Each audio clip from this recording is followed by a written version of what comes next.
Bonjour à tous. Alors, nous allons parler du cas Asselineau et évidemment de l'Union européenne puisque c'est son seul sujet de bataille.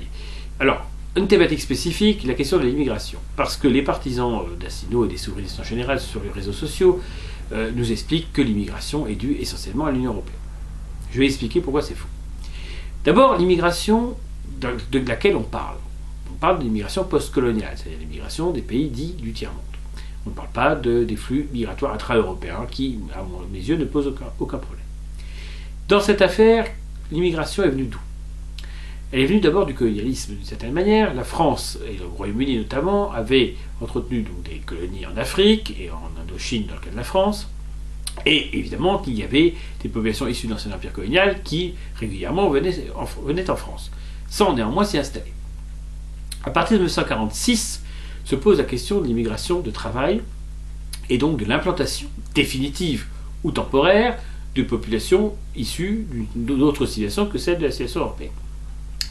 Alors, il y a Patrick Weil, qui est un spécialiste des questions démographiques, qui avait écrit des choses très intéressantes sur ce sujet, notamment sur le fait que le général de Gaulle, par exemple, en 1946, était opposé à l'immigration coloniale et voulait une immigration européenne.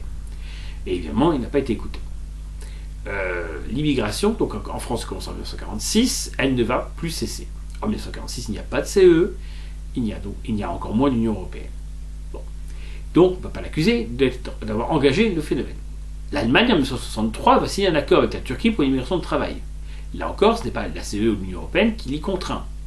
De la même façon, le rapprochement familial qui est mis en place donc par Valéry Giscard d'Estaing en France ou en Allemagne en même temps, ne doit rien à une décision de l'Union européenne ou de la CE. Dans cette affaire, l'immigration est une prérogative de chaque État souverain. Prenons l'exemple du Royaume-Uni. Le Royaume-Uni n'est pas dans Schengen, le Royaume-Uni est pourtant confronté à une immigration postcoloniale extrêmement intense, notamment à Londres, tout le monde le sait, et on se souvient de ce discours du conservateur Powell mettant en garde le peuple britannique contre de futures rivières de sang si ce processus, et il parlait début des années 60, n'était pas arrêté. On voit bien que l'Union européenne n'était pas en cause. Ce flux migratoire, dans le cas de l'Union européenne, que se passe-t-il? L'Union européenne, au départ, Schengen, c'est de dire qu'il n'y a pas de frontières à l'intérieur de l'espace européen. Qu'il n'y ait pas de frontières à l'intérieur de l'espace européen ne préjuge pas de l'absence de frontières à l'extérieur de l'Europe. Seulement, l'absence d'Europe politique fait que les frontières de l'Europe, ce sont des frontières qui sont gérées par des États membres, l'Espagne, l'Italie, la Grèce, et absolument pas par une décision européenne. Dans ce cadre, les décisions qui ont été prises, c'est de faire assumer aux pays aux frontières eh bien, la conservation des populations qui rentreraient sur le territoire. Terme clair, l'Italie, l'Espagne, la Grèce se retrouvent démunies face à l'immigration de peuplement qui arrive par bateau ou par tout autre moyen et qui arrive en premier lieu dans ces pays. Donc à ce moment-là, les pays sont obligés théoriquement de les garder. Et sinon de favoriser leur départ vers d'autres pays de l'Union européenne. Tactiquement, ce qu'ils font depuis des années, l'Italie n'hésite pas à inviter les migrants à venir en France. Seulement tout cela, c'est en fait très minoritaire. Le flux principal en France vient des titres de séjour.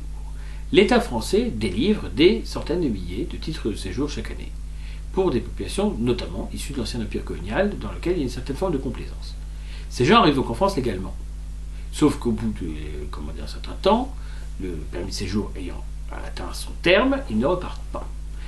Il y a également de nombreux étudiants qui viennent de l'ancien empire colonial français qui s'installent en France tous les ans. Tout cela ne doit rien à l'Union européenne et à la CE.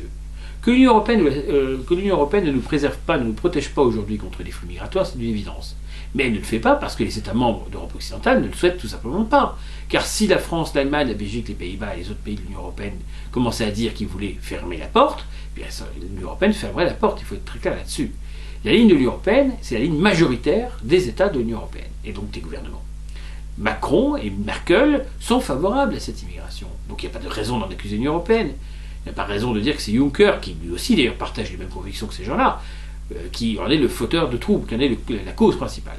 L'Union européenne ne défend pas contre le phénomène, mais les causes de ce phénomène sont essentiellement nationales, c'est-à-dire gouvernementales. Il ne faut pas se tromper d'ennemi, il ne faut pas se tromper de cible.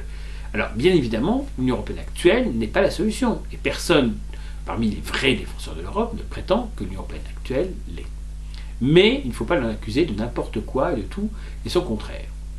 On ne peut pas l'accuser d'être à la fois une sorte de régime totalitaire et en même temps d'être un régime laxiste. On ne peut pas l'accuser de vouloir ressusciter un Reich et en même temps de ne pas s'opposer aux flux migratoires. Il faut être très cohérent. Si l'Union européenne est un projet racialiste comme le prétend François Asselineau, alors comment se fait-il qu'elle ouvre ses frontières à des populations qui ne sont pas de même origine que les Européens? C'est incohérent. Soit c'est un projet racialiste, soit c'est un projet mondialiste. Il faudrait savoir. Mais que dire de la position de François Asselineau lorsqu'on songe qu'il rejette le drapeau européen, ce qui est le cas de tous les souverainistes, mais qu'il voulait favoriser le drapeau de l'ONU à côté du drapeau français? L'ONU, l'organisation mondialiste par nature et par excellence. Alors j'ai inventé, il y a quelques semaines, il y a quelques mois, un terme qui a l'air d'avoir une petite popularité sur le réseau, et qui est celui du mondialisme dans un seul pays. L'immigration visée par les souverainistes ne me paraît pas être l'immigration postcoloniale. J'ai l'impression qu'il y a une complaisance vis-à-vis de l'immigration postcoloniale, et que la seule immigration qu'il faudrait dénoncer serait venue d'autres Européens, qui pourtant sont proches de nous en tout point. C'est la vraie problématique de la question. D'ailleurs, le terme d'immigration lui-même, à mon avis, est extrêmement ambigu, et c'est un terme qui peut-être faudrait-il ne plus utiliser, car il ne désigne pas explicitement ce qui se passe aujourd'hui. Il ne s'agit pas de mettre sur le même plan l'immigration italienne, par exemple, avec les flux modernes actuels. Ça n'a rien à voir. Les flux intra-européens ont toujours existé, ils existaient au Moyen-Âge. À Paris, c'est l'université parisienne au XIe siècle, il y avait des gens de toute l'Europe qui venaient, en tout cas de toute l'Europe catholique. Donc, ne nous trompons pas d'ennemis, ne nous trompons pas de cible. L'Union européenne actuelle est certainement très critiquable, mais elle n'est pas responsable des phénomènes migratoires. En tout cas, elle n'est responsable que d'une part infime des phénomènes migratoires. Le principal responsable en France depuis 1946, c'est quand même avant tout l'État français.